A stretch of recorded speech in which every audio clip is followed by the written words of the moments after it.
share to you about the peasant girl to become princess. This is the story that it is not a fairy tale. It is a true story about the life of Esther. Uh, you know, most little girls have dreamed of becoming princess, and most young boys they have dreamed of being king too.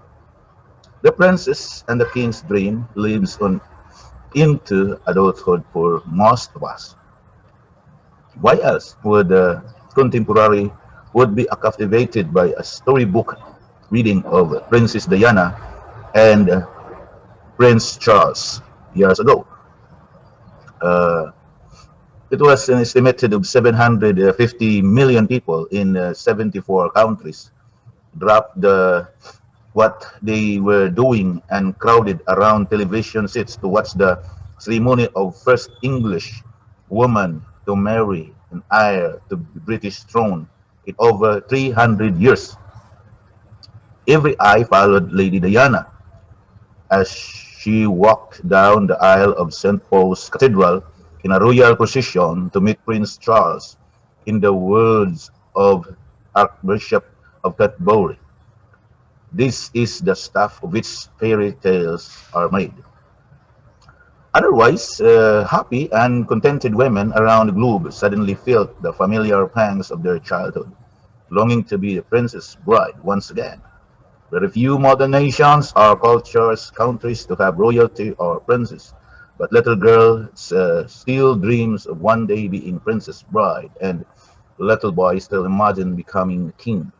So this was the ambition of being in Charles and Diana's wedding. So in the time of Easter, it was happened that this young lady, a peasant lady called Esther, was in preparation for the meeting of the king, King Xerxes. King Xerxes was the king of 127 provinces from India to Ethiopia. And this Persian king was tall and handsome king, and he was a brave warrior. He was a brave warrior in his time, and this kind of king is a very jealous and to his throne. He was self-proclaimed as Lord of Lords in his time. So, in this time of the life of Queen Esther, although it is not stated that he was a farm girl, but in our observation that this young lady, she was born uh, in a war-like area in Iraq, somewhere in Iraq, when the Israelites was captured by King Nebuchadnezzar, Babylon, the Babylonian Empire. So this was happened that Queen Esther, born uh, in a foreign land. She was a Jewess in his descent, but she was born there in uh, Babylonian Empire. So her parents were dead.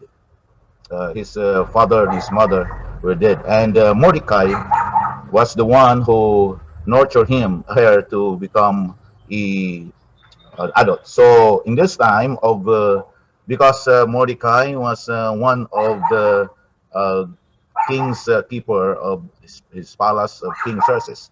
So it so happened that there was a feast conducted by King Xerxes, and that feast lasted for 180 days, and also uh, that feast were attended by most of his officials from different nations and different provinces from India to Ethiopia.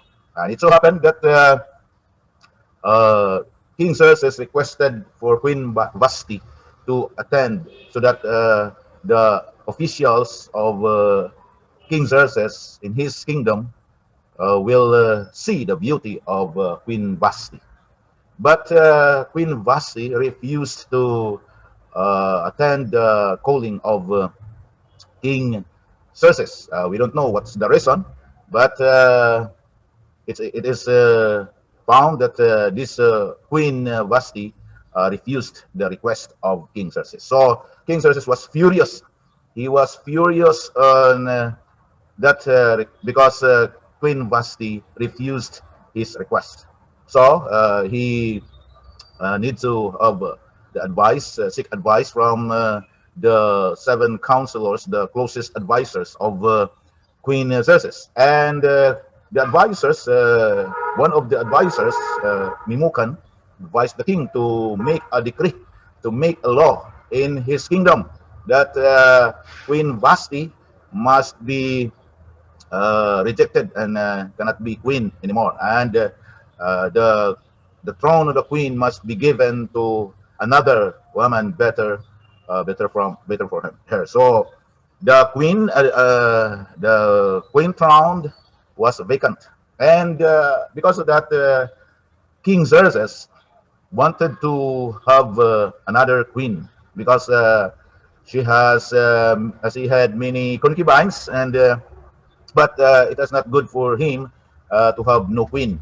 So this young lady, Esther, was introduced by Mordecai to the prince's room, so that this lady will undergo beautification, 1 year, 1 year preparation, 1 year beautification. So can you imagine 1 year preparation in order to meet the king in one night? So 1 year preparation for one night meeting with the king. So those estimated 400 to 1,490 young ladies were undergone the beautification, the perfumes, and whatever, those seductive, what we call the seduction, school of seduction, so that this young lady will pass through this requirement to in order that they will be worthy to meet the king in one night. So Esther undergone this kind of preparation. Uh, she passed the beautification, the perfume, all kinds of cosmetics were applied to the skin of Queen Esther, so that she will be worthy to meet the king in one night. So can you imagine that? In order that Esther will become queen. So this peasant girl became he passed through the beautification of ladies, and in the life of Esther, this young lady did not want to uh, dream about the splendor, the kingdom, but what he she wanted was the king. She wants to please the king. She wants to please the king. But the other young ladies, the contemporaries of Esther, they didn't want to have the most of the king, but they wanted the wealth of the king, the splendor, the majesty, the kingdom, the king. So, but in the heart of Queen Esther or Esther, in her heart, what if she will acquire those wealth of the king, but the king is no more? So what's the purpose? That's the emptiness. So it means to say that it is necessary for a king. So Queen Esther or Esther herself uh, wanted that the heart of the king, or she must win the heart of a king. So she must win the heart of King Xerxes. So in our Christian life, it is empty if we desire the gift of the king. It is empty if we desire whatever the blessings of the king. So it is empty. What we must want is that the king itself, or the king himself. So the king himself, we must acquire the king himself. We must please the king himself. We must have an intimate relationship with the king himself, because it is empty. It is an empty thing if uh, we have the gifts of the king, but there is no king. So if we will not win the heart of the king, then all the blessings of the king, all the gifts of the king are useless.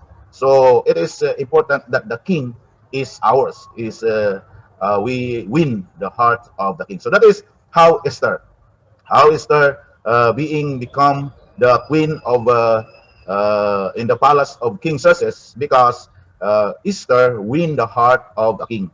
She won the heart of King Xerxes, and she became, or she was uh, queen, crowned as queen of the palace in 127 provinces from India to Ethiopia. So the estimated uh,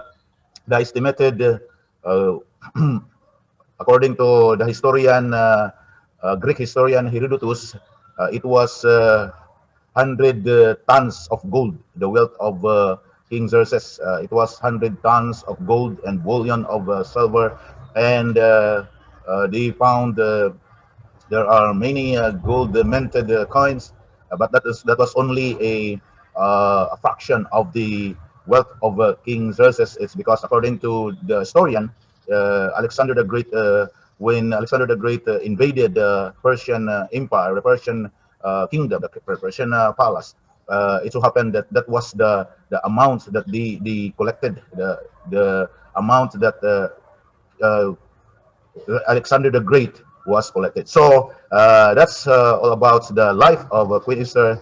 That she was a woman. She was a very poor woman. Became a princess or a queen of the palace of King Xerxes. So that's all that I am going to share to you today about this topic. And God bless everyone was.